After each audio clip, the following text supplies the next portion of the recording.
What is up, fellow sickos? I have the distinct pleasure of being joined for this episode by S. Barahini, who covers the NBA at large for The Athletic. He's one of the co-hosts of the NBA Daily over there. He also does stuff for Raptors Republic. He's done stuff for Bleacher Report. He does a lot of stuff, does it well. One of my favorite people to talk to about hoops. So I was able to grab him for our annual campfire. S, how the heck are you doing? What up, dude? I don't know. I'm like reeling over, last night's, I don't know when this drops, but last night's games against, Steph Curry going crazy, dropping 52, Jokic dropping 61 in a loss, the Westbrook experience. It was such a perfect night of basketball. It makes you excited for the playoffs in a couple weeks.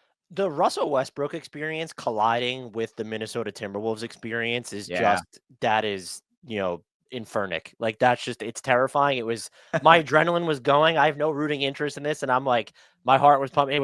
That was an insane game. Steph, of course, was insane, but like that entire sequence to close Nuggets Timberwolves. One of those teams or both those teams might come up in this podcast. We're doing a 2025 NBA playoffs pressure index, basically. S and I are going to take turns just drafting teams that we think have the most at stake entering the postseason.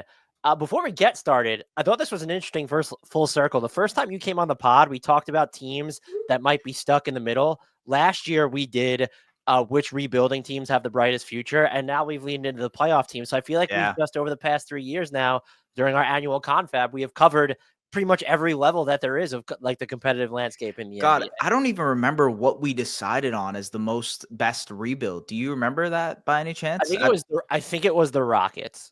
Yeah. Okay. So we did well. We didn't do that bad. Yeah. Yeah. That actually, fun fact, and my mic was not plugged in for that episode.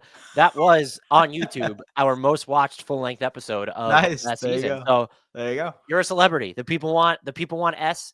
We bring in S. You are the guest though, so I don't know if you want to get any general criteria off your chest with how you approach this. Otherwise, the floor will be yours for the first overall pick. So I think pressure for me generally, and shout out to my guy Chris Boucher, shout out Slim Jims, not sponsored, but I actually used to have a little Slim Jim thing here on this desk because he sent me it. Great shout out to Slim Jim. I don't know if you've ever had a Slim Jim. Have you had a Slim Jim? When I was younger, I feel like it's like a hot rod covering. Yeah, I might still be chewing it. Yeah, I agree.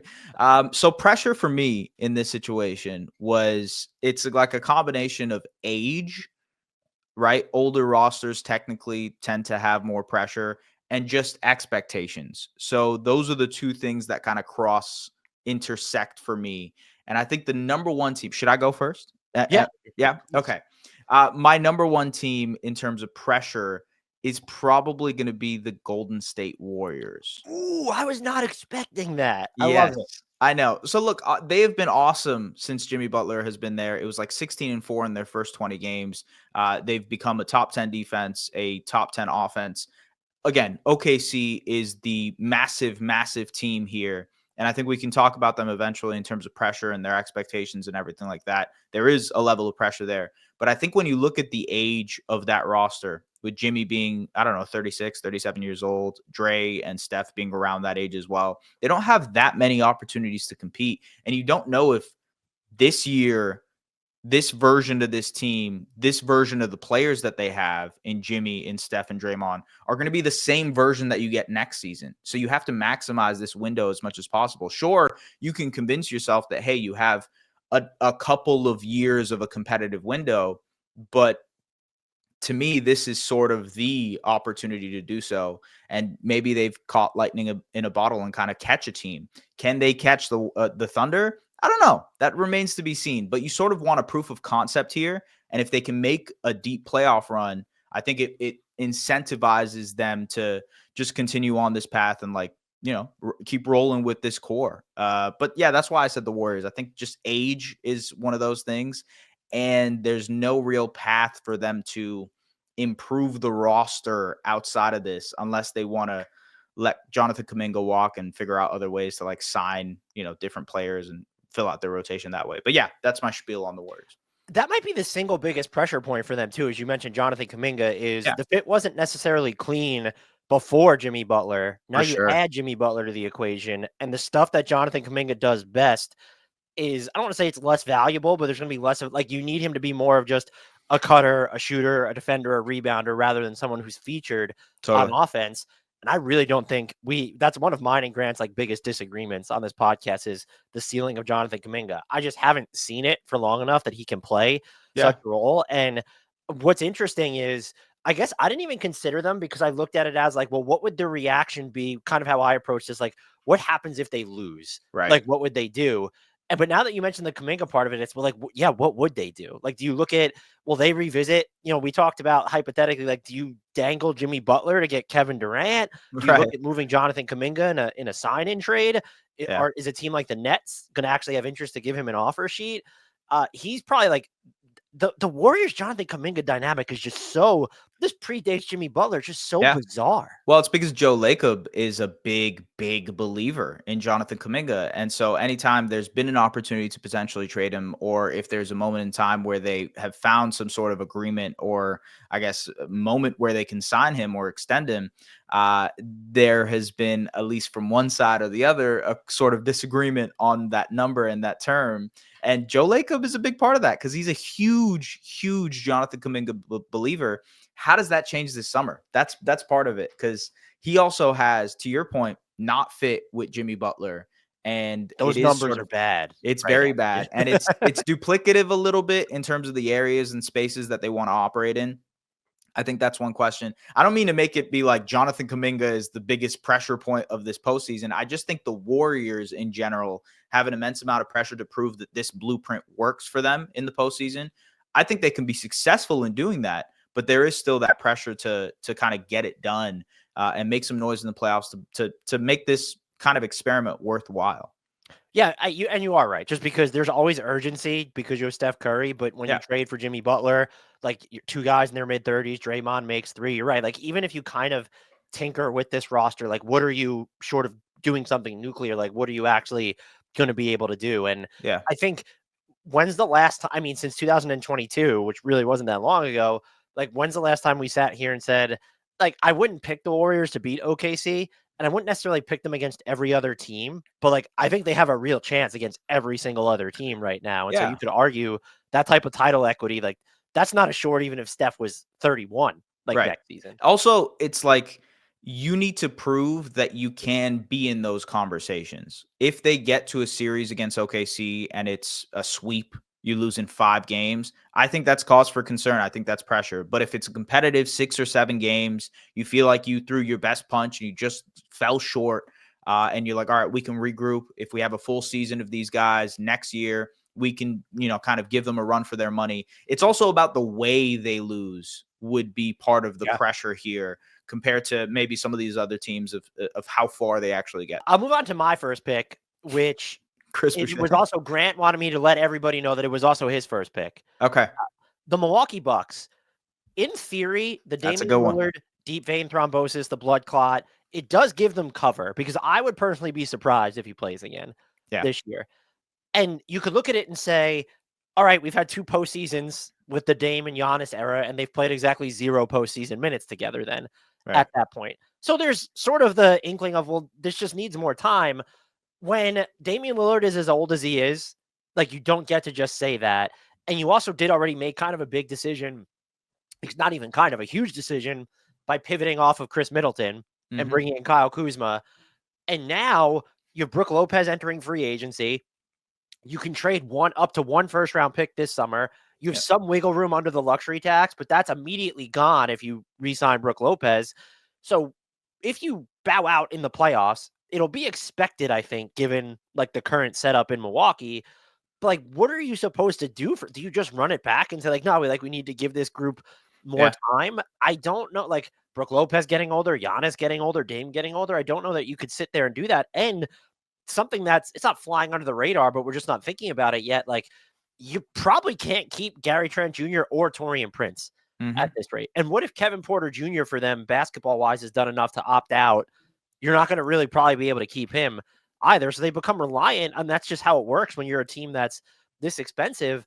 I don't know what their like what opportunities will be available for them to improve this roster or even like keep the supporting cast at the Mhm. same level that it Yeah. is right now. And so it's weird because they're under pressure like if you get, it probably gets harder to bring back Brook Lopez and run it back if you get bounced in the first round, even if you don't have Dame.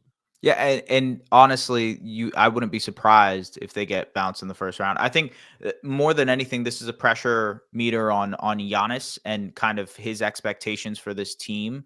Also, his threshold for being able to lose another first round or maybe second round series and kind of flame out in that regard. There's a level of, they tried to get younger. I don't necessarily understand the Chris Middleton trade as much as I think there's a purpose to it in terms of getting younger. Um, but they tried to get younger. That was their incentive. Even the Kevin Porter Jr. acquisition, that's another aspect of them trying to get a little bit younger to inject some sort of youth into this team. I think that's one of their biggest issues is they don't have. And like AJ Johnson, by the way, I know we weren't probably planning on talking about the Wizards, but he's doing some cool stuff in Washington. Did not get the opportunity to play in Milwaukee whatsoever. And I don't know if it's a developmental thing. I don't know if it's a process of finding prospects and giving them the opportunity, but it just doesn't seem like they've been able to replenish that asset pool in any meaningful way. And that's put them in this very precarious position. I had them in it second as sort of my pressure meter thing just because of the situation. The reason I had them second was the Dame thing. It's like, does that provide them the cushion to say, hey, we can run it back next year, try again, and we'll just see how it goes. But I don't know. Also, Bobby Portis, like him missing 20, he'll be back by the time they play the playoffs. But just generally, that aspect of it is sort of like, okay, maybe discount the way that they are thinking of the pressure of this Bucks team in the postseason. Should I give you my second pick? Well, just to respond to what you were saying, I also Yeah. sort of wonder, like you talk about them replenishing their pool. It's like if they lose Gary Trent Jr. or like specifically like, well, you better like Ryan Rollins has played well for them. They've gotten good minutes from AJ Green, but like are those guys just ready? And like if Kyle Kuzma is going to continue to shoot the way that he has for I guess years at this point, like you can't just say, oh, losing Torian Prince doesn't matter. So there's, and honestly, I'm open to the idea of like, okay, if you could keep it all together, I'd be open to that idea. I would still love to see this team be under, like, rather than Adrian Griffin, rather than Doc Rivers. I really wanted to see Giannis and Dame with more of an offensive innovator in there. And so I don't even know if I'm saying fire Doc Rivers. It would be like, can we get like more of an innovative offensive architect to, I think Terry Stotts was at least supposed to be part of that at one point for them. So maybe there's something there. I will say, because this is invariably going to come up when you talk about the pressure index, if I am the Bucks, I am not moving Giannis Antetokounmpo unless he asks for it, because your picks are kind of so spread out, like a bunch of, you can get a lot of stuff for Giannis, but you can't reacquire like the rights to all of your draft picks. And so that minimizes it's not like Phoenix can look at one team right now and say, oh, they have control over 3 of our draft picks. Like Milwaukee doesn't get to point there and say that. And so I think I would bet on Giannis. Like I would be fairly surprised if it reached sort of a breaking point this summer of all summers. That feels like we're maybe a year ahead of it, but that still is like part of their pressure index for sure. He's averaging 32, 12, and 6. So is that good? It's pretty damn good. Yeah.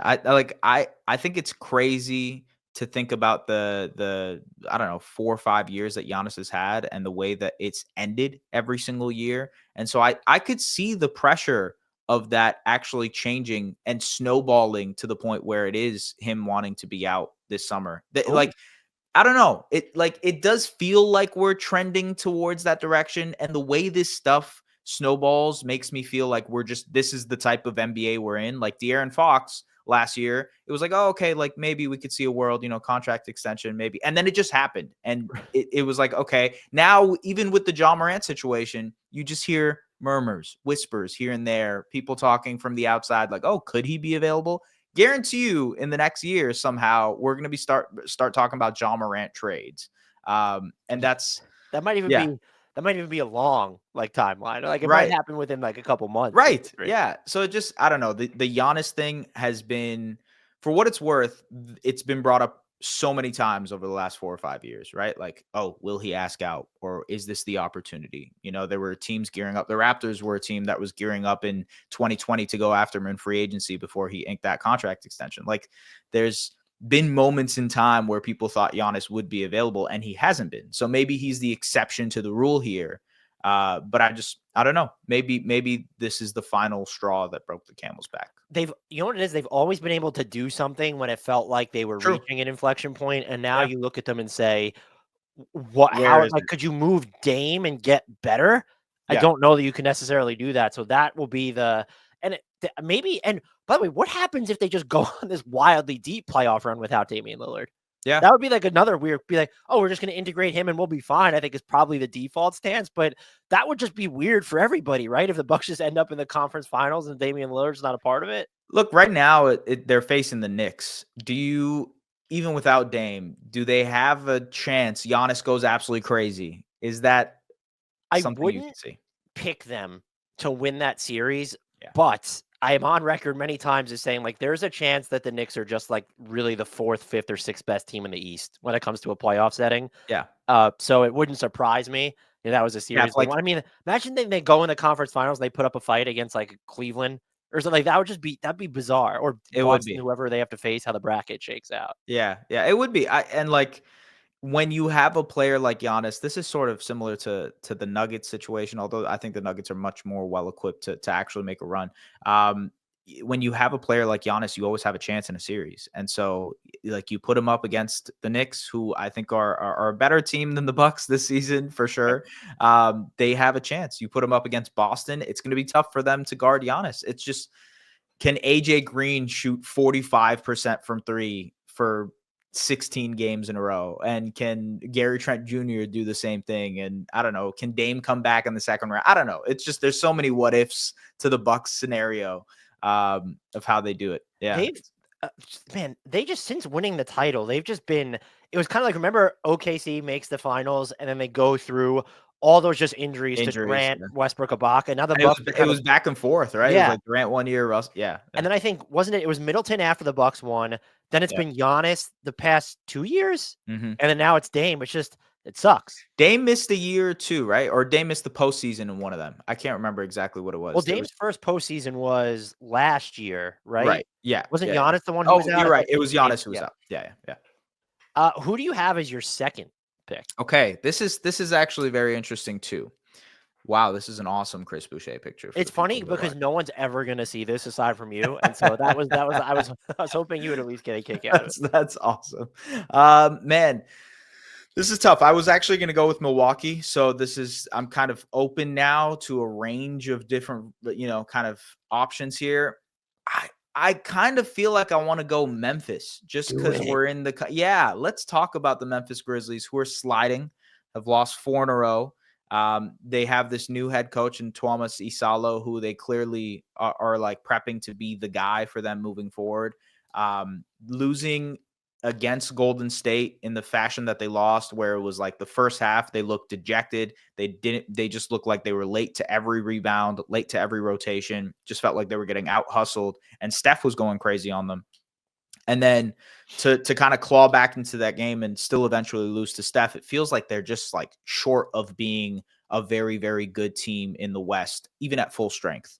And so I know they're missing Brandon Clark. He's a big part of their kind of lineup fluidity and everything like that. But you should be able to kind of keep things afloat here. And they haven't been able to do that at all. Their defense has fallen off a cliff. I think if you asked me 2 months ago, I would have had Jaren Jackson Jr. as the defensive player of the year, but he has been part of the problem here with the fouling and everything that he's done on that side with just getting out of games and not being able to play and finish games because of the foul trouble. And ultimately, this team of this mishmash roster of guys who like are either very, very good offensively or very, very good defensively, and there's no in between. Missing some of that lineup fluidity of a Brandon Clark could be the make or break of this team being able to go far. My roundabout way of saying this team has immense amounts of pressure because of the Ja Morant situation, because of the fact that there's so much, I guess, uncertainty heading into the postseason, and it feels like they're falling. And so, 2 months ago, you were looking at this team as a second or a third seed, having home court advantage in a postseason series, maybe potentially playing a team that they could beat. And now they might be in a situation where they play OKC or they play, I don't know, the Lakers or the Nuggets. And it's like, damn, you are a first round out. And that's tough. That's very tough coming off the season that they had where they won, I don't know, 25 games or whatever it was. Yeah, and for so long this year, they were the only team that was in the top 5 of both offense and defense, and if Yeah. it ends up just there, I'd be with you. They were my second team, and I actually think the John Morant they can't really start before that because you can't make trades. Mhm. The John Morant trade rumor mill, I'm convinced, is gonna start this season, and I don't Yeah. even know if it's gonna be because he doesn't wanna be there as much as I really think, need to look at it and say, well, what they wanna do offensively, like, is he the guy to get them there? I think John Morant is fantastic. I don't think they've ever surrounded him with enough shooting overall, but, like, the results in the half court have been, for the most part, just I mean, like, in the regular season, yeah, there was a point where the stuff that they were running, I think Nate LaRoche was the guy who was, like, Mhm. responsible, they said, even though it felt like Isolo was brought in first, wasn't it? Like, that Yeah. reporting from ESPN was bizarre, and it sort of leads me into the Grizzlies front office here. Like, they deserve to be under a microscope, like, Totally. the way Yeah. they handle the coaching stuff, and they made bad moves with Smart, and then you have to give up a pick to get off him, but then Mhm. the other thing is just, like, they've also kinda done nothing Yeah. since then. Like, how long have we been waiting for them to get, like, a properly sized wing with some ball skills? Consolidate, right? Yeah. Yeah. Was it could it have been, like, since Rudy Gay at this point, it feels like. I thought it was Yeah. gonna be Zaire Williams at one point, I'm not gonna lie, so that's my fault there. But, like, if they even wanna make a bigger move because I'm convinced their postseason's just gonna end early. Whoever they face in the first round, I'm picking the other team, like, Mhm. flat out.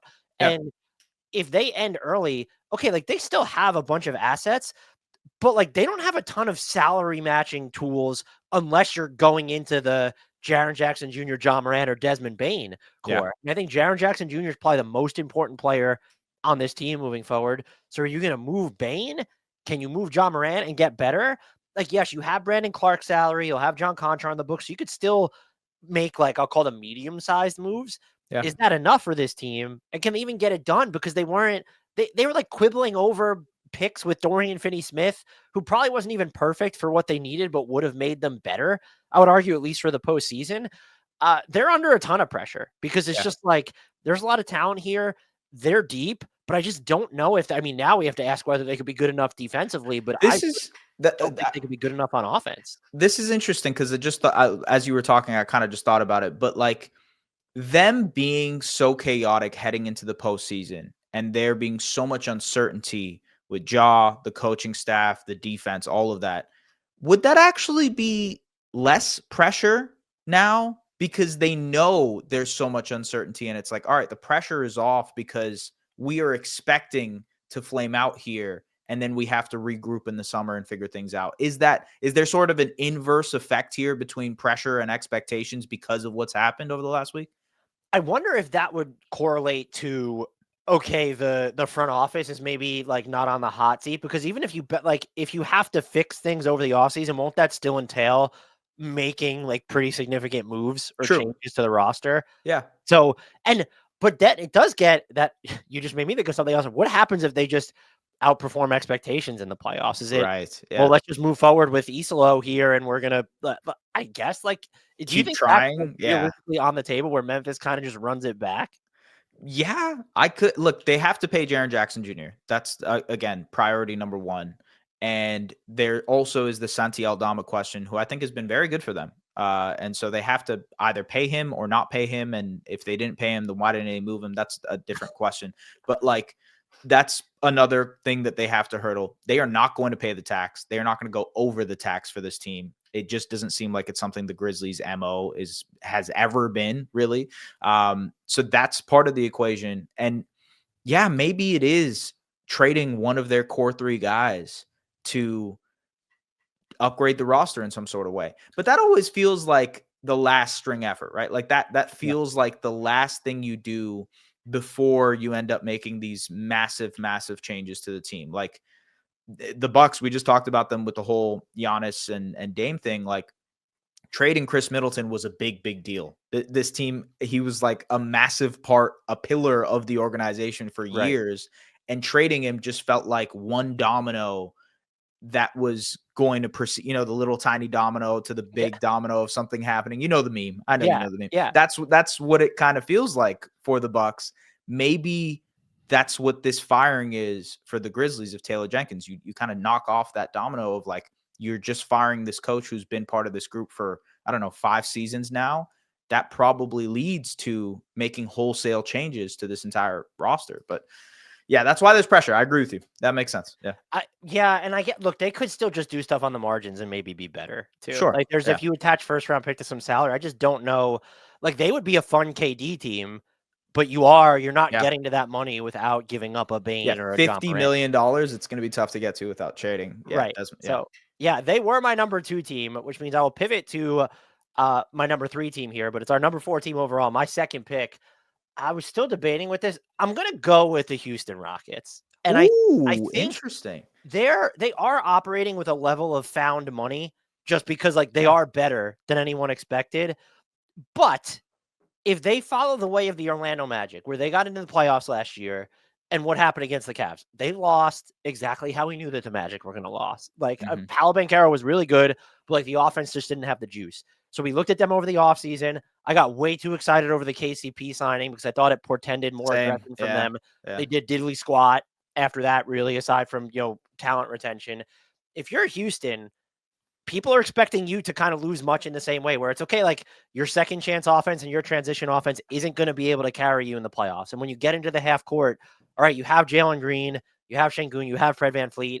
You're still hovering around the bottom 10 in half court efficiency this year. So Yeah. it's just like, that's going to be a problem in the playoffs. And if you then lose while struggling on offense, you have to make changes. Mhm. And there doesn't need to be a rush to say, give up everything for KD, go get Devin Booker. At the same time, you have paid Jalen Green, you've paid Şengün, Jabari Smith and Tari Eason are both extension eligible this summer. And then you got to start thinking about like, oh, Cam Whitmore and Amen Thompson are all of a sudden extension eligible next summer. Yeah. So this roster it's fun. It's young. They have a ton of optionality. I'm not writing. If they lose in the first round in 5 games, I don't think that makes this season a failure, but you have to take the information of how, unless you make it to the conference finals, you have to look at how you lose in one of the first 2 rounds and say, okay, like what do we do to address this issue? Because yes, you're young, but you are going to get progressively more expensive even if you stay the same. Yeah. I think there is a cause for concern of maybe being too reactionary based on what you see in the postseason too. And I hope the Rockets don't do that. There is pressure on their individual players of like, okay, how will Jalen Green look in a postseason setting? Can he get his game off? Can he be March and April Jalen Green? Well, in this case, he was actually pretty great in January and December too. But generally, can he be the positive version of himself, or is he going to resort to the shot chucking, inefficient version of himself that we've seen as well?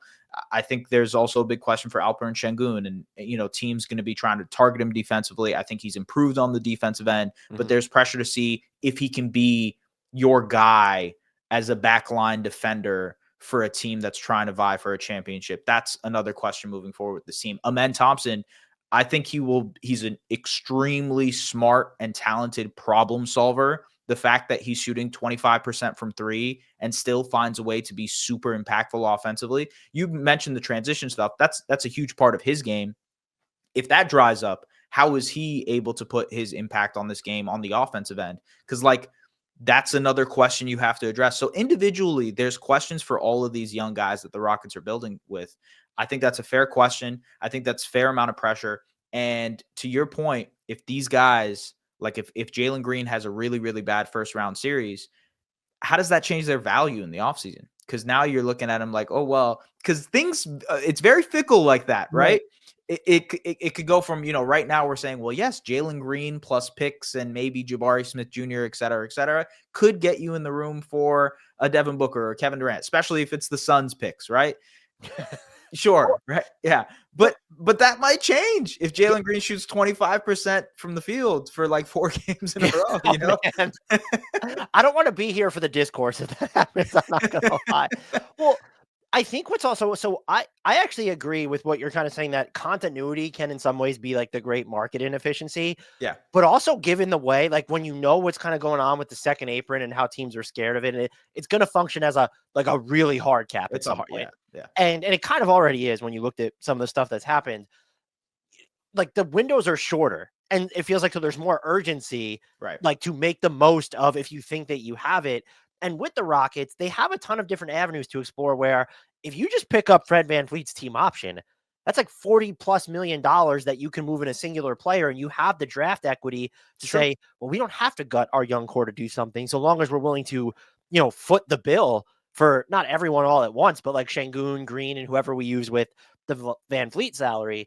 I think what adds to the pressure is that the player we think they need, and again, maybe they prove us wrong during the playoffs, but the player we think they need, in all likelihood, they come in and there's going to be a marginalization of, I would say, Şengün or Jalen Green as a result of that. Because if you get, KD is plug and play, Devin Booker ultra scalable, but you want the ball in those guys' hands as well. And like, Şengün and Green, that's not like the part of their games where they just excel. Is like, let's have them off the ball a boatload. And so then it gets into also just wanted to mention Ime Udoka. It's not like he's some like offensive whiz where he's running like it's very like self-reliant offense. Let's ISO, let's find mismatches. And that, to your point, I think makes the Rockets struggle offensively in the half court a lot. So you incorporate KD, you incorporate Booker. Sorry, go ahead. That's that's really it though. And so then you have to get into the discussion of, well, then which of the youngsters that we paid are we moving? And I think a lot of people would just say, oh, it's not going to be Şengün.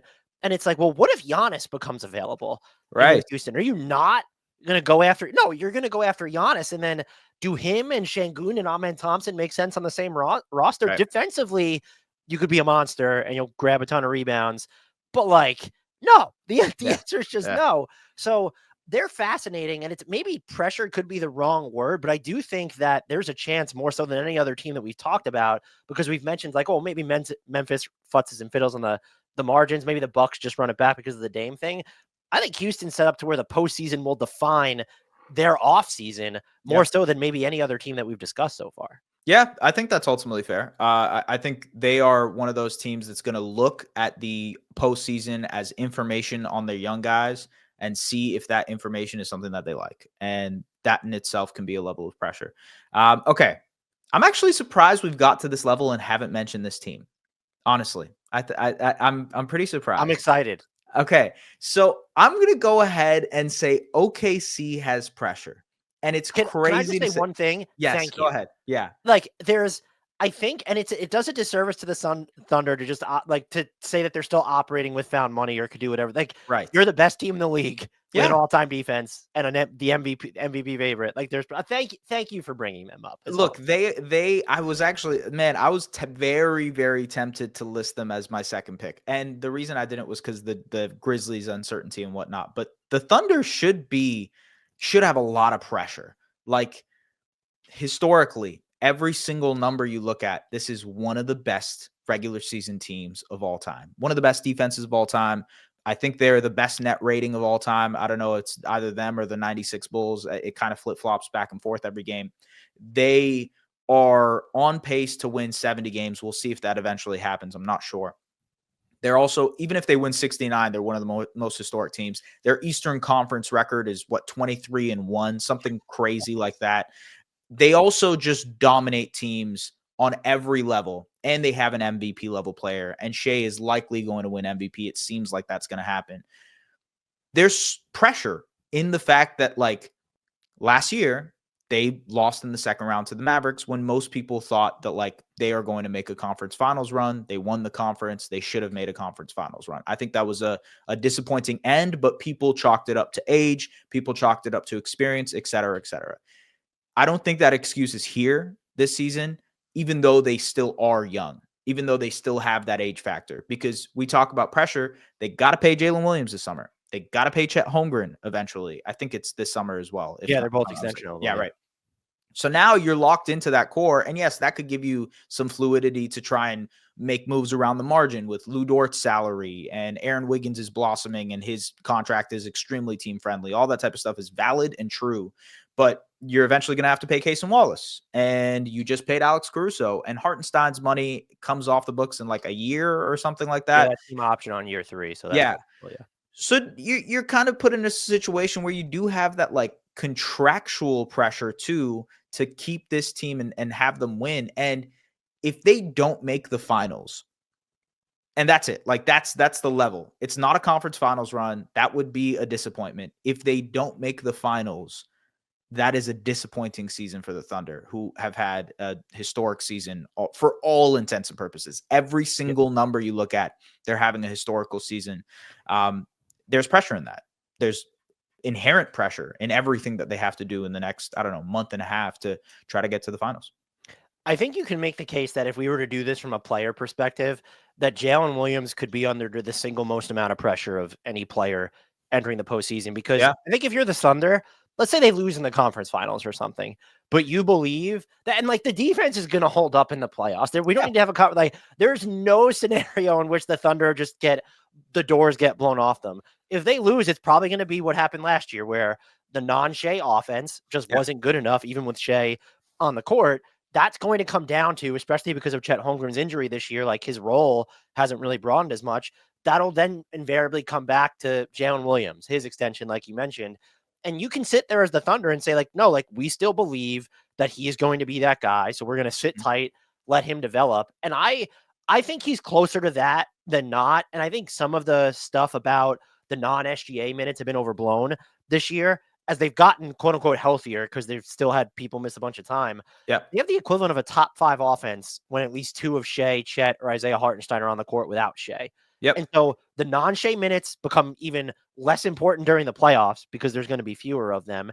And so you're kind of just counting on these guys. If teams throw the kitchen sink at Shea, who's the guy that needs to go get the shot sometimes from scratch, or maybe set up others? Right. It'll probably be Jalen Williams more than not. And I do think he's capable of rising to that occasion.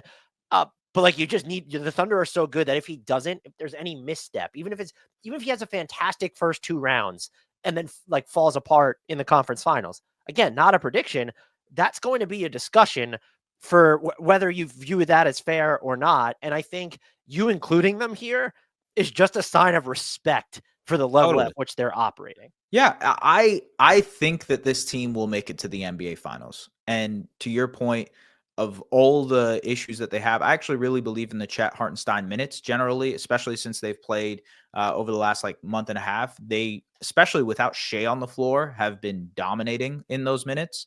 And it's a matter of like, okay, Hartenstein is a great passer, good screener, and Holmgren is this like massive target for Hartenstein to hit on cuts. He's also a great shooter, so it just provides him tons of versatility, et cetera, et cetera. Maybe that's a source of offense for them in the postseason outside of SGA. And so you can find, I just think there's so many solutions on this Thunder team that I think they should make the finals. And there's pressure inherently in that aspect of it. If they lose to, I don't know, the Nuggets, or if they lose, because I really don't think anyone in the West is as good as them. So there's not a team that if they lost to in the West, you'd feel comfortable saying, well, I get it. The only team I would feel 10% confident in, or at least okay with, is the Nuggets, because Nikola Jokic is the best player in the world. And if he just has what he did last night, where he goes 40, 10, and 10 through an entire postseason series, and no Chet, no Hartenstein, none of those guys can stop him. Okay, tip your hat, all good. We'll come back next year. We'll have a better series. That's I think the best case scenario for a non-finals run for the Thunder. Also, would say like if they made it to the finals and it's somehow Cleveland on the other side, if they didn't beat the Cavs, that would be disappointing for me. I think that would Ooh, yeah. I might have more respect for the Cavs than you, but I hear you. I do too. Look, I don't want to make it seem like I'm discrediting the Cavs, but like it would make me feel better if they went to the finals, lost against Boston in a competitive-ish series. You know what I mean? That to me is more of a successful year than going to the finals against the Cavs, who don't have, or maybe equal in terms of the playoff experience. Donovan Mitchell obviously has tons of playoff experience, but like none of those guys have had finals experience. I don't know. I think that would be disappointing. I mean, like the Thunder guys haven't either. I know. It's true. Yeah. I think so. The only thing I can't envision anyone in the West, I'm with you, beating OKC 4 times in 7 tries. I think I would default to the Nuggets, like, oh, I get it. Yeah. And like, had the Mavericks not traded Luka, like maybe there would have been like something to talk about there. And I had at the beginning of the year, and this was probably like everyone's default pick, I had Boston over OKC in the finals. Right. The only aspect I'm rethinking about that is whether I would still have Boston winning, because OKC is just, I think they've answered pretty much every concern that I had about them. And they did so, by the way, while getting less than stellar collective availability. When you look at how much time Chet Holmgren and Isaiah Hartenstein missed, both at the same time, but then separately as well.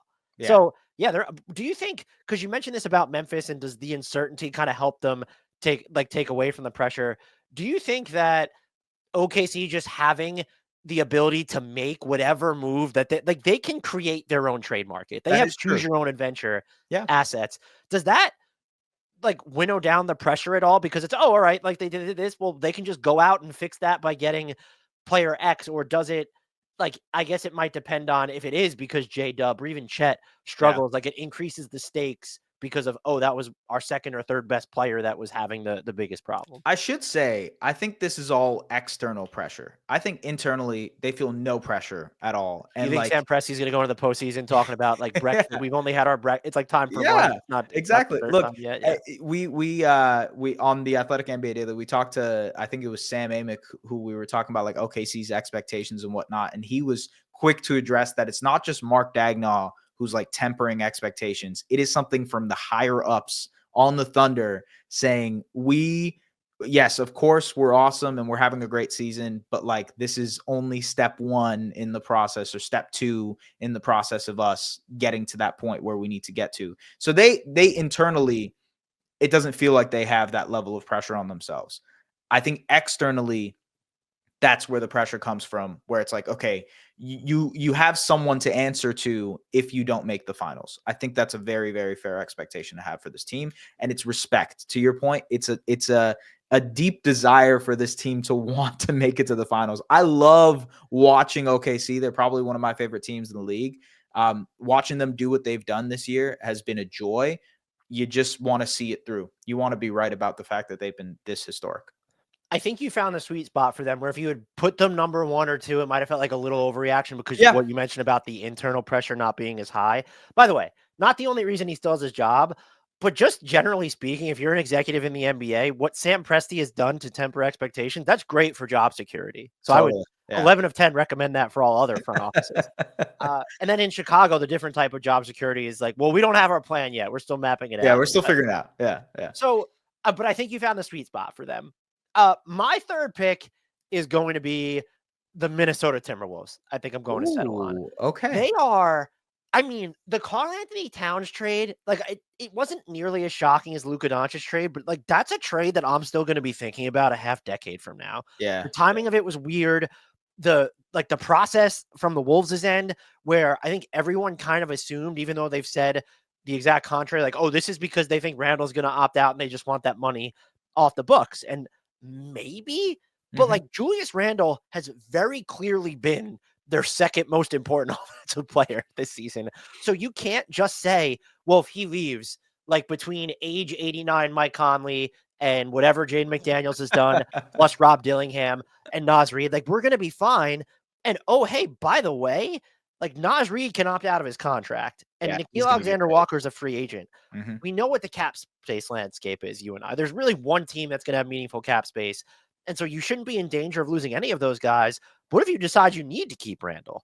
Yeah. And then it's like your wiggle room beneath the aprons now, a lot of that will evaporate if you have to give, like if Julius Randle, Naz Reid both pick up their player options and maybe you're able to extend them off that, that'll buy you some wiggle room to, okay, maybe we can keep Nickeil Alexander Walker. Our tax bill's like way more reasonable than it will have been this season. We're not a second apron team.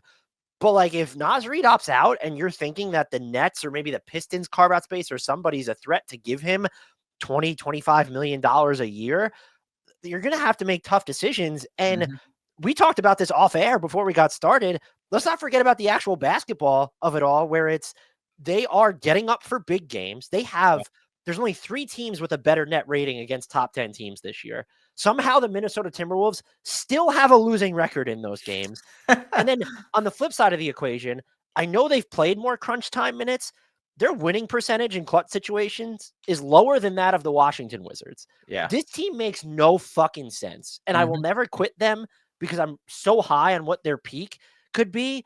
But they have like pressure from both sides of the coin where it's okay, if you do well, like, are you gonna keep this group together? And then if you don't, like, you can't just let it like, what are you going to do to get better? Like, Right. you don't have first round picks to trade aside from Detroit's pick this year. And then they've been mentioned tangentially in the Kevin Durant sweepstakes. And I think he'd be really interesting there because I think it's clear maybe Dillingham eventually gets there. But like with Conley getting older, Edwards, like, again, maybe he eventually gets there. Like, they just don't have an A-plus playmaker on Yeah. this team right now. So if you get Kevin Durant, he doesn't give you that, but he, like, eclipses the need for it a little bit. But, like, are you gonna give up? Like, it's not just gonna be Randall and filler salary. Like, you're gonna have to give up, I would say, like, Jaden McDaniels and/or Rob Dillingham. And then if Randall's not a part of it, are you willing to give up Rudy Gobert in a Right. trade like that? Would Phoenix even have interest? They are the pressure's just it's real. I think with new ownership coming in, that'll matter too. I think you can make a case that they're even higher on this list. The only reason I wouldn't put them higher, the standings are what they are at this point, and so Mhm. I do believe they have a very high pinnacle. I just think we've seen enough to be skeptic as like, well, I don't expect them to sustain this peak over the course of 4 playoff series at this point. Yeah, Dan, honestly, we are so on point with Minnesota. Like completely in line with basically everything you said. So I don't have any notes, but I will say I listened to the Dane Moore podcast or like a snippet that he dropped. He covers the Minnesota Timberwolves, Oh yeah, obviously. that's one of our I shout there. They do such good work on it. So he did like a 12-minute breakdown of what would happen contractually between Naz Reid, Nickeil Alexander-Walker, Julius Randle, and basically the gist is they would only be able to keep 2 of the 3. You know, any sort of situation you kind of look at, they're probably going to end up keeping 2 of the 3, which means you lose talent, which means you're hoping that. And I actually think they've done a pretty good job with this draft class. Like Rob Dillingham, Clark, been interesting. Terrence Shannon, also an interesting player. Like you can see these guys stepping into bigger roles. Even Josh Minot, honestly, has some moments where you're like, oh, this is an interesting player. I could see their young crop of players filling in rotation spots pretty quickly for them. So that's a positive side to this thing that I think I want to harp on because I think maybe that alleviates some of the pressure Mhm. of we have to replace all of these guys immediately. I do think in the near future, if they don't go the Kevin Durant route, they're probably going to end up going the youth development, let's go younger and figure out a core that fits around Anthony Edwards a little bit more route.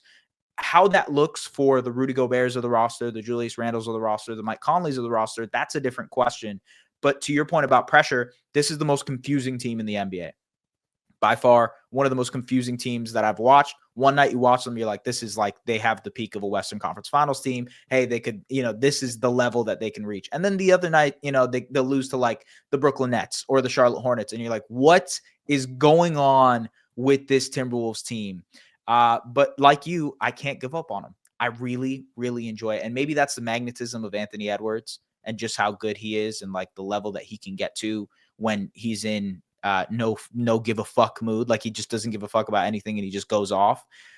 But it's just very confusing roster. And also the new ownership situation makes That was me just feel, finalized, by the yeah, way. Yeah. just finalized today. Makes me feel like they will go out and do something because that's what new owners do. They Like, leave. Yeah. and it'd just be funny if it's a Kevin Durant thing because that's what happened in Phoenix, and we know how that's ended up. But yeah. So I have a twofold question for you. First, what would be because the whole keeping 2 of those 3 guys, like, that makes sense, but I think Yeah. if that's all you do, what would be the like, how far in the playoffs do they have to go for that to be okay? Even for them to say, "We're just gonna run it back as is for something," like, what would Right. be is it getting out of just the first round at Yeah. this point, or is it, "Oh, no, like, they need to win 2 series?" Is it a competitive second round series? What would you view as, like, the Yeah, success? probably the second round competitive series. And again, it depends on how this playoff thing Right. kind of If shakes you're out. facing OKC in round 2, like, yeah, that's Yeah, good luck. But like, let's say they face Houston in round 1 and beat Houston in round 1, and you're like, okay, that was a good series, but Houston's younger than us. They're still learning. That's not like our level. Who are we facing now? We face Denver or Golden State, and in that series, you kind of give yourself a very, very good chance to win. And if you fall short, I think that's okay. I think that's the level that I'd be okay at if I'm Minnesota. I am not, I can't remember if you are, I am not the biggest Julius Randle believer when it comes to postseason basketball. I think who last, does such a thing exist? Is I don't actually know. my question. I have no idea. But like you saw it last night against Denver, where there's moments where it's like, okay, he'll throw a cross court pass and it easily gets intercepted. Or like he'll have an opportunity to drive the basketball, just terrified, passes it to Nickeil Alexander Walker in the corner. And it's like these are the moments where Karl Anthony Towns passed that hurdle. Like, I think it was a huge moment for him. It was like an inflection point in his career last year in the postseason versus Denver. Yes, he had a bad series against the Mavericks, but against Denver, it felt like he figured out, okay, this is how you Mhm. play postseason basketball. That has not happened for Julius Randle yet. No, and And no, yeah, it they don't just have the spacing around him either to believe that, like, his totally. live Yeah. dribble decision making will ever be more like, yeah, he can make some good passes, the physicality on his drives and ability to draw fouls, but Yeah. you're never gonna weed out like, you need, I think, pristine spacing around him, like, at minimum to weed out, like, some of the stuff that you're already talking about, and that was kind of my second question to you is, just anecdotally, and this is tough to answer without knowing how the playoffs unfold. If you're in the Kevin Durant sweepstakes, I will say, let's make one optimistic point. Let's say Julius Randle will opt in and either Mhm. Phoenix is taking him or you're finding a third team that will take on that expiring money. Sure. You still need another sizable salary. Are you including, like, if this Yeah. is, like, are you including Jaden McDaniels? I guess is my point. If it's getting you what will be age 37 Kevin Durant, or is that just if you're the Wolves, is that a non starter? Let me just see what the Wolves payroll is, because like, is there any other way for us to do it without McDaniels? That would be I my think question back to you. Well, I think so. There is, but like the most convenient way actually might be is like, can you flip? Do the Suns want a big? Would you flip Rudy Gobert? And do you prefer to have like Kevin Durant, J Mac, and Mhm. Nas Reed, or you prefer to have Just go Kevin Durant small. and Rudy Gobert? And like it would be an interesting thought exercise. Yeah. Yeah. I mean, and Gobert is getting up there in age, so you kind of start to question if like the next 2 years of his contract, and he has $36.5 million next year, $38 million player option the year after that. And it's like, how is that going to look on your roster moving forward? Maybe you do want to get ahead of that and trade that contract. So that's fair. But then you have to replace Rudy Gobert's defensive talents. And like, ultimately, he does provide a massive level of rim protection. I was looking at their lineup data yesterday, just as we were watching the game, and he's basically in every single lineup that's positive for them, because he wins a huge amount of their minutes on the defensive end. So how do you replace that with Randall and Nas Reed and maybe Kevin Durant? And you fall into the situation of like, are you Phoenix? At that point, are you just a different version of the Phoenix Suns where you don't have the rim protection and defensive ability? You have to ask that same question if you trade McDaniels. So it's like, I don't know. I don't know what the value proposition there is. You could also trade DiVincenzo and maybe get there with like the Terrence Shannons of the world, and hope you can get kind of like, just say Randall plus prospects. Here you go. But I Yeah, don't know. I wonder there would have to be, I think, a third team that really wants like a Dillingham in that Sure. Yeah. situation would be my guess. Yeah. But or maybe Phoenix is trading Devin Booker as well, and they're Yeah, more right. interested Maybe in they're like just like done. They want to restart. I don't know. I don't know. But I think they are the dark horse, to your point, for the Kevin Durant sweepstakes. Also, like, why not, if you're in this situation, why not try to go for Devin Booker? Like, what? well, You know? there's no way like do they have the assets for Devin Booker? That Yeah, would that's be true. That's true. That's true. You're right. I'm getting ahead of myself here. You're right. who is your this will be your fourth team, right? Right. Yeah. Yeah. Okay. How about the team that traded for Karl Anthony Towns in the New York Knicks? Oh, I was debating whether they were going to make my list. I'm excited to talk about them. Yeah, so like, obviously have been very, very impressive offensively this year. Missing Jalen Brunson over the last couple of weeks. OG Anunoby has been awesome in that time, but like, generally not the defensive team that you would want or hope to be. They have not been able to beat any real good teams like against the Understatement of the year, yeah. yeah. So it's like, it's very clear they're not at the level that they expected they'd be. Um, that being said, watching the Wolves over the last 2 or 3 years, it does feel like there is an adjustment period for Karl Anthony Towns when he's kind of having to adapt to a new environment. You saw that with how he learned how to play with Rudy Gobert. And now I think it's sort of adapting back to either being the full-time center for the Knicks or incorporating Mitchell Robinson into the situation, and having those double big lineups be a bigger part of your core. So I think there's not as much pressure, because I always thought of this year as a feel out process for this Knicks team that made so many wholesale changes between Mhm. the Bridges trade and trading for Karl Anthony Towns like a week before training camp, or it wasn't even a week before training camp. It felt like a day or two before training camp. Doing that and doing the Bridges trade, it felt like there was so much change that it felt like this season was just going to be a feel out process. I never really believed that they were going to be the championship contenders that they could be this year. I thought it was going to be a process for them to get to that level. I don't know what your thoughts are on the expectations generally with the Knicks, but I think that's why I don't have them higher on this list in terms of the pressure. There is pressure because it's New York, and let's say they play against Milwaukee and maybe lose a first round series, or go against Boston and they just get smoked in the second round, like they lose in like 5 games. That to me feels like a disappointment for Knicks fans, knowing the expectations, knowing how all in they've gone with the Bridges and Cat trade. But yeah, what's your thoughts on expectations versus pressure for this Knicks team? So I think you mentioned something that doesn't get talked about enough and is probably, for the most part, the fairest way to look at it. That because these change, like even the OG Anunoby trade, like this was the first training camp you were going to have to go through with OG Anunoby. And there was Yep. more than enough time. You got Mikal Bridges, he got acclimated. There was no time after the Karl Anthony Towns trade. And so I think it's fair to look at it and say, you can't expect, yes, I know windows in the NBA are short now, but you can't expect this just to manifest into, you know, a finals, or Right. even making, with Cleveland and Boston existing the way they are this year. If you don't make the Eastern Conference Finals, technically speaking, that's not a failure.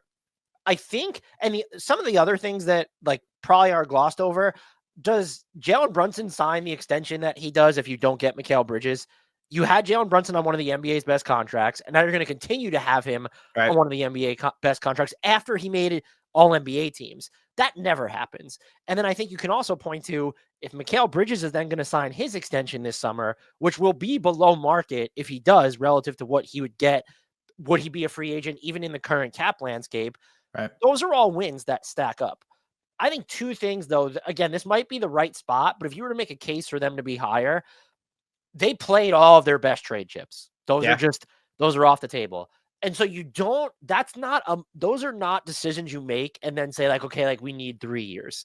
Like that increases the urgency Yeah. by default. And I think the other thing is they've put pressure on themselves by being borderline hopeless against the league's best team. Because if you now look at the Knicks and say, let's just use and we're recording this before they play Cleveland on Wednesday night. So maybe they're coming off a win against Cleveland, but it's April. Like, so I don't Yeah. really know Yeah. what to read into that. But if you think that they're that far away from the Cleveland, Boston, like forget about OKC, look at your own conference, Cleveland and Boston. If you think they're that far away from them, they don't just have the ability to go out and make a move Yeah. that would then bridge what you view as a big gap. And so I think it could go either way. I'm interested to see more. You mentioned the Robinson Towns minutes. They've actually been really bad defensively in like the few like possessions that I've seen with them together. I think they're still sub 100 for the season. It's something you can go to. I ultimately think, and this is, again, I want to see it happen in the playoffs. Karl Anthony Towns at center for them is not going to work unless they're able to get like another player on the level defensively. Maybe not as good, but does a lot of the same things that OG Anunoby can do. Yeah. And so, Well, like, they thought Bridges could be that, but that he just hasn't been well, that at all. like, Yeah. but the problem is you also need him. So it's Yeah. like you have OG and McHale, and they made a big deal about this wing stop. I know Josh Hart guards up, but it's Mhm. just like it needs to be better than Josh Hart. And that's ultimately where I'm at. And you don't have the assets to go get that player while also keeping these other players that you need. And I think the Brunson Towns pairing is also a part of that, because if you remove Brunson from the equation, maybe that changed a little bit, but your offense is never going to be as Yeah. great as it is to see OG Anunoby driving, attacking more, ditto for Bridges. Jalen Brunson is like the guy against dead stop defenses. Like that's where you're going to go. And that's the player you need. So that's where I'm at now. And to say that is kind of uneasy, I guess, if you're a Knicks fan, and they can disagree, that's fine. I'm with you that I think there's real pressure there because of the asset equity they gave up, because it's New York, because they're supposed to be contenders. But they are still in, as you called it, like the feeling out process. The problem is let's just say they decide like, oh, this doesn't work. Like, how do you get better while keeping this core in place? And the answer is you really can't. Like they Yeah. have, I think as of right now, they're slated to be like 5 or 8 million beneath the second apron. And it's okay, great. You're losing Precious Achua's expiring money. Like, who is the salary you're moving if you're trying to make something happen? Mitchell Robinson's value, I would say, is mercurial at best Mhm. as an expiring contract. So I just don't like the best, like who is the realistically, I'm not even, this is more of a like a rhetorical question. Who's the best player the New York Knicks could trade for without giving up Towns, OG Anunoby, Bridges, or Brunson. I have no idea. Yeah, I mean, like you're looking at like a Deuce McBride plus I don't know whatever amount of picks that I don't even know if they That have would any be picks. like Right. basically they have that Washington pick and some Right. swaps. There you go. Yeah. So like that, and what does that get you in today's NBA? I don't know. I have no idea what kind of player. Probably like a Dante DiVincenzo level player, which is it's funny that's sort of kind of the type of player that they need in terms of the shooting and floor spacing aspect. I think that's part of. I mean, look, their offense has been great, but you can always use more if you're leaning into that identity of like we're just going to maul you on the offensive end and just be this juggernaut, but they haven't. And I think like offensively, they've been so good in moments, and they clearly have an identity there with Brunson and Cat. But is that going to be enough in a postseason setting against some of the best teams in the NBA? It's just that easy of a question. Like that's yeah, and like, is it enough to will you to 2 games, 3 games, 3 wins? I don't necessarily see it at all. I don't either. And this comes with the caveat though, like I don't know, I probably wouldn't feel better about them. Like this to me has nothing really to do with the Cat trade. Like I don't know how much better I feel about the Knicks because first of all, Mitchell Robinson missed so much time. Who was your center? Mhm. Like it was Achua and Randall. And then the other thing is, I think people lose sight of this with the Phoenix Suns stuff. The Bradley Beal trade, okay, maybe you shouldn't have made it. The no trade clause is damning. Their cardinal sin was not negotiating harder in the Kevin Durant trade. Totally. Yeah. If this goes belly up for the Knicks, the cardinal sin will be that they gave up all that stuff for a player who will probably never make an all-star team. Or I think you could say this season, he has been their 4th best player for Yeah. the entire season. If you want to go 3rd, okay, fine. But like you have a case that OG has been more valuable to I would say he has been more valuable to the Totally. Knicks. Yeah. And then we know what Towns was doing really up until recently. And then of course Brunson. So that'll be an interesting thing to look back on. So I'm not even saying that the Towns trade was a mistake because I don't believe in him at center with the current setup. I'm not even necessarily saying that Mikal Bridges is a mistake yet. We haven't seen it, but like that's part of why the pressure is here is you did give up and you turned over so much of your roster. It's kind of they're at the point where if they have a disappointing playoffs, the most likely change is Tom Thibodeau probably goes. I was in actually going to ask you, do contention. you think there's pressure on Tibbs this postseason? Like, is Yes, that because I do think the Knicks, especially when you've watched like some of their 4th quarter offense or their moments in crunch time, Mhm. I think you can look at this team and with the Grizzlies, I didn't look at them and say, give me the name that you put in there is going to do a better job than Taylor Jenkins has done with Yeah. this team. I think you can say with the Knicks, at least, even though their offense is so good, I think you can look at it and believe that it might be more dynamic, or maybe they play more aggressive defense, like under a different head coach to where like, oh, that's how Karl-Anthony Towns should be used because he's played so much drop this year. Again, I'm not even saying that's the right answer, but he feels like if we're looking at anyone like associated with this team under the most pressure this summer, this postseason, I think it's probably Tibbs. Yeah, I agree. Yeah, that makes sense. And also it's like maybe that's the change that can actually redefine the identity of this team a little bit. Like sometimes it is a coaching change. Look at Cleveland with Kenny Atkinson. Like it was enough for them to propel themselves to a different thing. If you can bring a whiz onto this roster, someone who might have some new fresh ideas, it might actually change things for this next team. It's a great analog. Sort of like Tom Thibodeau. They found their JB Bickerstaff Right. that chaperoned them into the really good days, but like they need a different head coach. Taylor Jenkins might be available. Rumor has it. Who knows? Yeah. Yeah. There you go. My 4th team. This is, I think, out of sign of respect, but there has to be pressure here. The Celtics. They're Sure. Yeah. in taxes and payroll. They're about to cost over $500,000 next year. Yeah. They have new ownership, with Bill Chisholm at the helm. Although he owns 51% of this franchise. Apparently, Wick is going to stay. I just want to know. I asked Grant this. Like, did he get it in writing that he's going to be the team governor? Because we know how that turns out with Mark Cuban if you don't. But I think like if you bow out, but Cleveland's so good that I think if you lose in the Eastern Conference Finals, it's fine. Mm-hmm. But is it? And it's just like if we know new ownership likes to put their stamp on the team, we know how expensive they are moving forward. Their 2032 draft pick is already going to be frozen. Do they want to also do that to their 2033 draft pick? And that puts so much pressure on them to remain out of the apron moving forward. Yeah. I do ultimately think that we're probably a year away from like Boston making a major overhaul.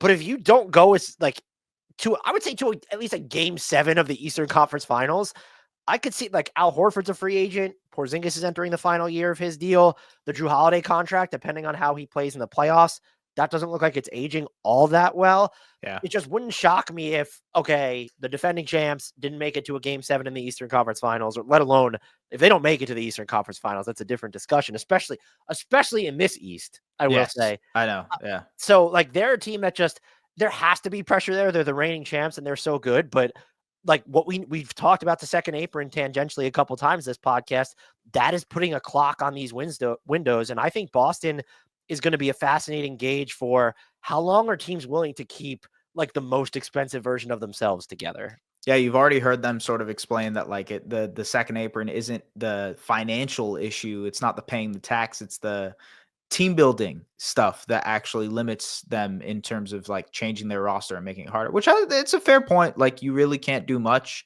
once you're a second apron team. And especially if you're a repeater, it's just like, it's so limiting to how you can build out this roster. And so you look at ways to improve after they win championships. Like there's no real way to do that. And Horford's getting older. Porzingis isn't a reliable, like in terms of injuries, you never know what kind of player you're getting consistently.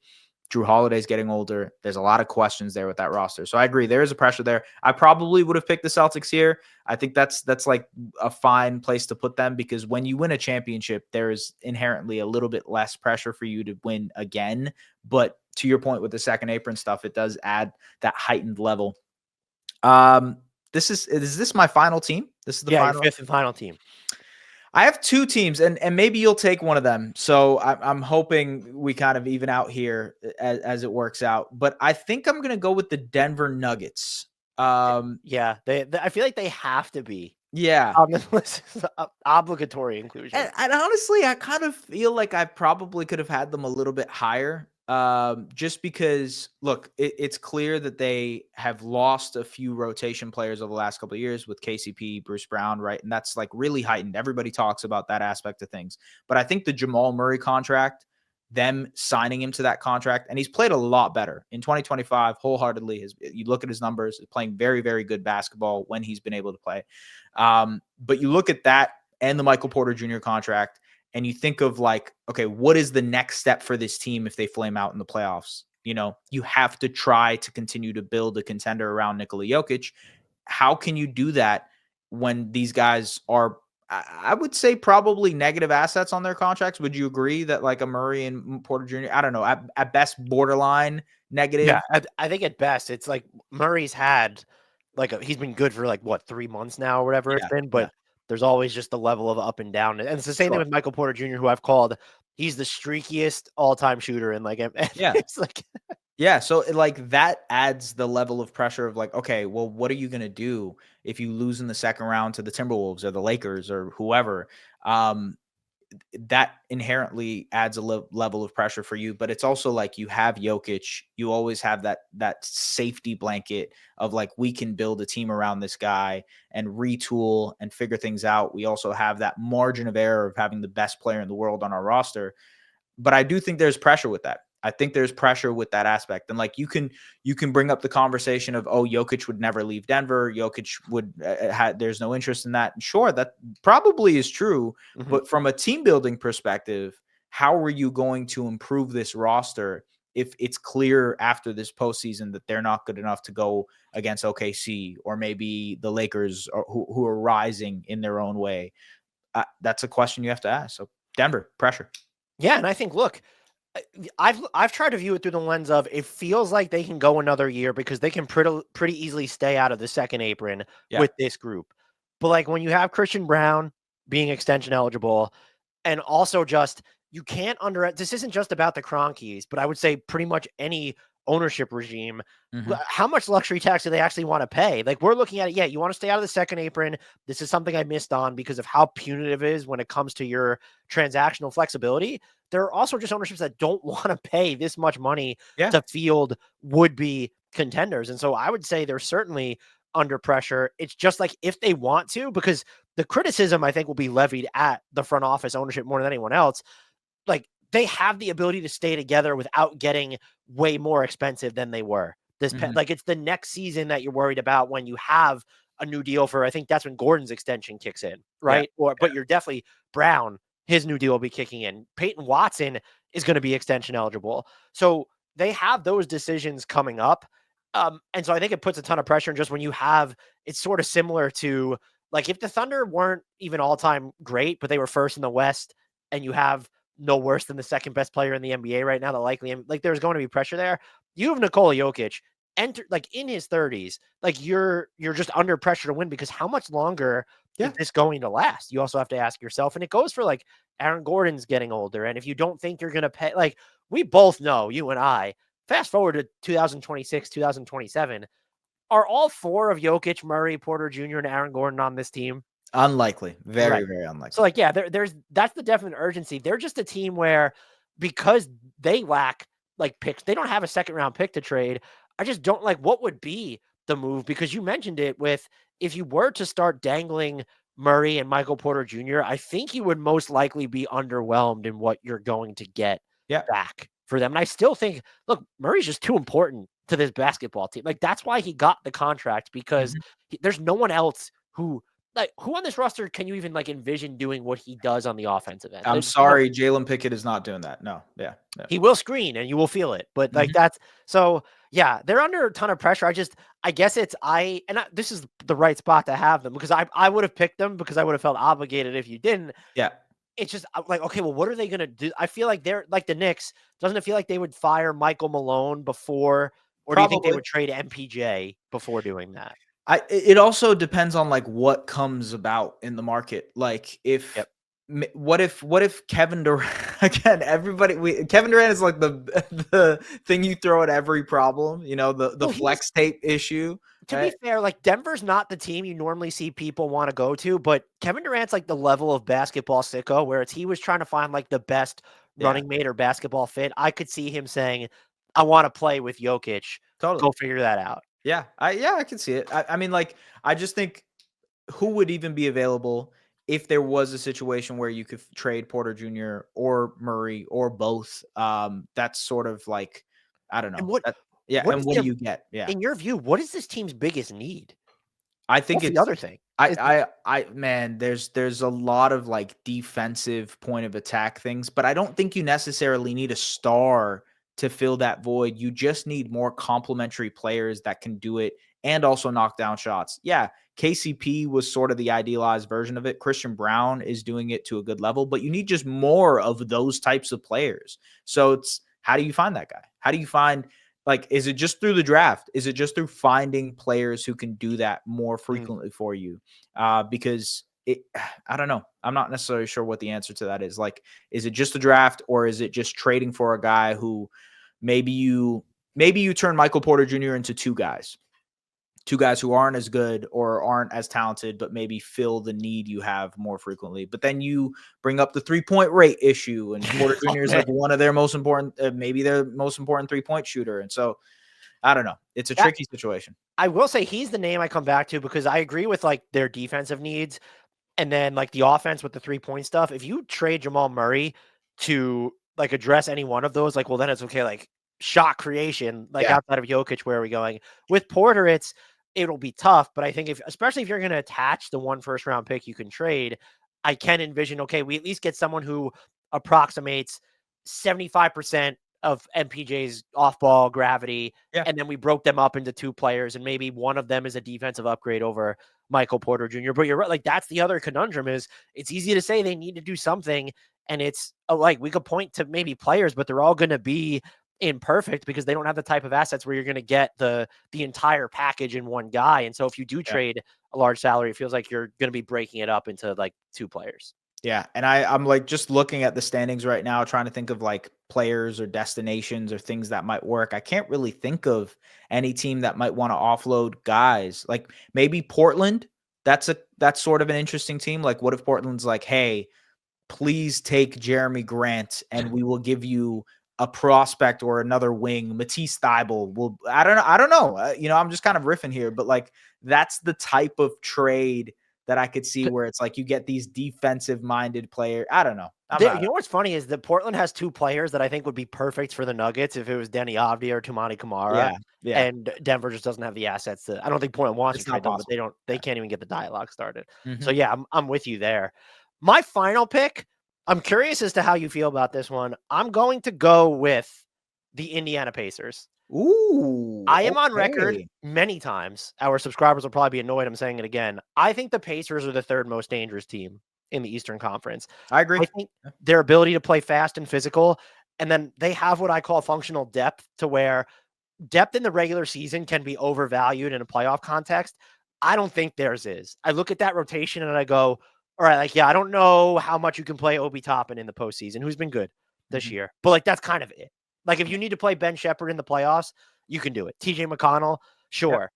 But while I think that this is not a team that will overreact, which is why I have them where they do, Miles Turner's a free agent and you're not cheap Yep. anymore. This is a team that we know is not going to pay the tax. And so, as of right now, without Miles Turner on the books, they have $1.7 million in tax base next year. So, like, what is gonna happen like with that? And actually, Yeah. that number might be, I'm sorry, I misread that. They have about $20 million in tax base. Okay, so it's a little bit there's Do a we little bit of think a Miles cushion there. Turner's just going to get, if that's what happens, okay, well, then you've made no changes Right. and you have Yeah, no flexibility to add. You're going to shed payroll elsewhere.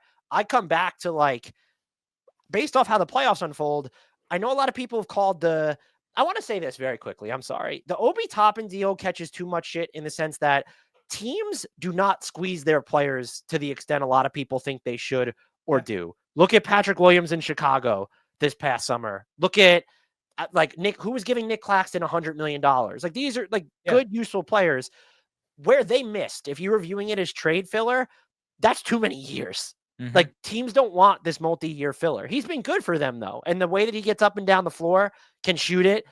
So, but if you're going to start to cut salary, I think Miles Turner, even though he's waxed and waned a little bit defensively this year, I think you have to keep him, because I just don't know what this team does at center without him. Maybe you go towards more of a rim running guy, but then you still have to go and afford that guy or find the right player for that. Are you moving Obi Toppin? And is it, if you're salary dumping him, like, what are you attaching to that? Are you looking at, well, is it time to move off of the extension eligible Benedict Mathurin?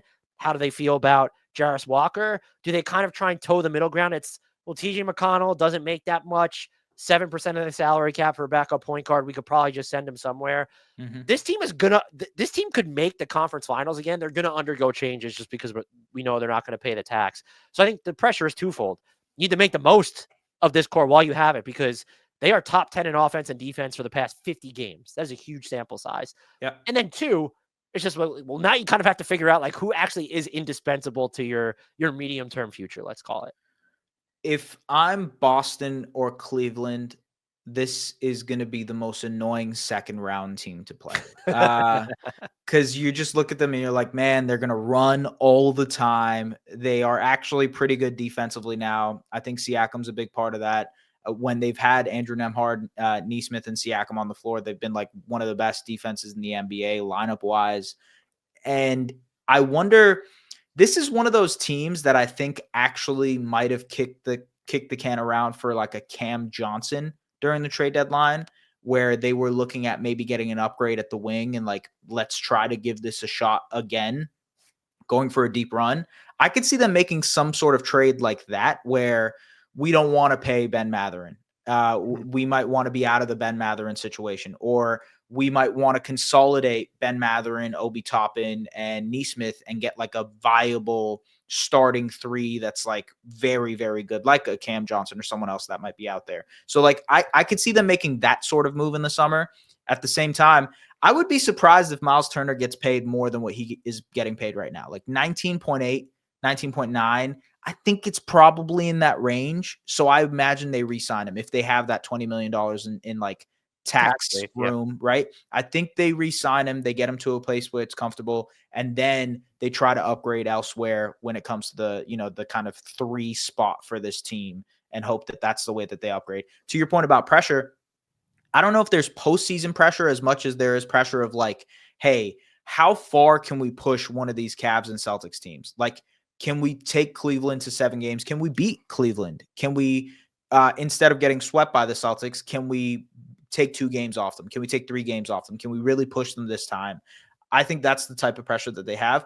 I'm interested. I'm intrigued that you said Indiana because I would have said Cleveland just because of the fact that they've had a really great season. And yes, they're young, but I think there's inherently sort of like what you mentioned with Houston. There's inherently some pressure individually for some of those players to prove it in these moments. Darius Garland, obviously Evan Mobley and Jared Allen, like those guys have had inconsistent moments in the playoffs, Mhm. and you're at a position where it's like, okay, you got to see if these guys can actually do it when the lights are brightest. No pun intended to the Jared Allen thing, but like that's why there's a level of pressure for them, for me, over Indiana. But I can now see it from the Pacers side of things too. Yeah, the reason I didn't pick them is I think that their pressure feels more isolated to Evan Mobley, where sort of, hey, what you've shown that you can do this season. Right. He's been first team All NBA for me. I think for our past 2 award shows, it was at least the most recent one. But like, if he can't do it in the play, if he struggles in the same way he did like previously, it becomes a different discussion. But I look at them and it's okay. They're expensive, but they're not in danger of going to the second apron next year necessarily. So I just feel like look at all their best guys are under contract. 2 of them three of them, excuse me, just True. extended. It feels like we're another year away from that. But look, when you're this good, we're better than the Boston Celtics this year. There's of course like actual pressure there. Yeah, no, I agree. And like that's why it's weird to pick. I think Indiana is more intriguing heading into the summer just because of some of the cap stuff that you mentioned. But I could see them making an upgrade. I could really see them saying like, "Hey, we have some pick flexibility." I believe, other than the Indiana first that got traded to Toronto, they basically have all of their picks moving Yep. forward. And now they have sort of these assets that they can play with in a Ben Matherin, in a Toppin, maybe Neesmith, some of their other guys like Ben Shepherd and whatnot. Like that's sort of an intriguing package if there is a player that gets kind of, maybe that's the Michael Porter Jr. team. I just thought of that. I Like, was thinking about this because Cam Johnson was brought up a lot for them at the trade deadline. Is like, are either of those guys what this team needs? yeah, maybe not. Maybe not. Yeah. It feels like they need to be in sort of like Herb Jones territory if he was Right. like that's the type, or like Jaden McDaniels if he became available in Minnesota. And like I'm trying to go through just like wing defenders who I think could like amble their way onto the market. And Right. so it Like a feels stopper, right? you're Yeah. right. And so Yeah. just because Andrew Nemhart can do it, he's just not big enough. Mhm. And then like Shepard again, like even if he could do it, is he big enough? Yeah. Aaron Neesmith, is he big enough? Like Yeah. run They're the all speed, like right? 6'5" and under, Right. basically. And it's just Yeah. like that's even if Benedict Mathurin was big enough, like that's just not his game. Mhm. So I mean, like unless you think I don't think he's had a lot better highs this year, but like I don't think Jarris Walker is going to be that player either. He's been fun, but he feels more of like a tweener than a guy who's going to be like stopping guys at the point of attack consistently. I don't think he's more like a help side rim protector, a Yeah. guy who's going to be crazy active on the boards. But yeah, no. Do you think there'd be merit to wrap up on them of if like maybe they just don't want to pay Turner and it would be in theory cheaper to get more of like a rim protecting rim runner?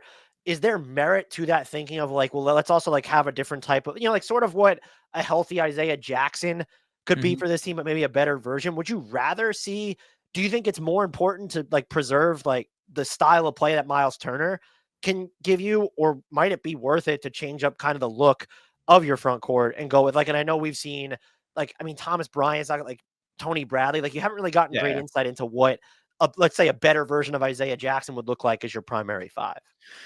I don't know who is out there of Well, that realm. That's do they go sort of cheaper Miles Turner? Like maybe Brooke Lopez won't be as expensive as Miles Turner. That'd be yeah, interesting. yeah. Like what's the player out there that could kind of be that change up center? And also I would say like when Pascal got traded there, I think one of the things that he mentioned was, "Hey, I love the fact that I'm playing with a big man like Miles Turner who can spread the floor. It Well, makes there it you go. easier." So that feels like it's part of the package here of the type of team they want to be and of the type of team the players want them to be. But I don't know, like who's out there? Would Nick Claxton be a guy? I don't know. I mean, man, you talk about, but that like he might be their best wing defender at that point, right? Like, Yeah, yeah, right, yeah. I don't know. It all comes down to like the type of big that becomes available in the summer, and like I a healthy RW3, but that doesn't exist. sure, yeah, Basically, yeah. yeah. Aiton, anybody want to get it on They wanted him at one point, right? Aiton business? Yeah, yeah. That was a lot of fun. Thank you so much for going through that exercise with me. I think it was Sure. instructive ahead of the playoffs. Are you just able to tell our subscribers where they can find you and all the fantastic work that you do? Yeah, you will be more interested in my Raptors Republic videos next season once the team is actually good and potentially competitive and That's the potentially number one playing. defense you're just derailing if You're that's right. You're right. Hey, they're going to be a pretty good defense next season too. I will bet on it. But yeah, you can check out the podcast at the Athletic NBA Daily. We host it daily. That's part of the podcast name, as you can see. But appreciate you having me on, Dan. As always, Yes. man. Thank you. Thanks so much. You can find the links to all of S's stuff in our podcast and YouTube description. He's a fantastic follow on the socials, like posting videos or just thoughts on the games he's watching. So highly recommend at just S Barahini. It's on the screen and it'll also be in the podcast and YouTube description. Thank you so much, sir. This was fun as always. And rest assured, I will be pestering you again in the future. Yes, sir.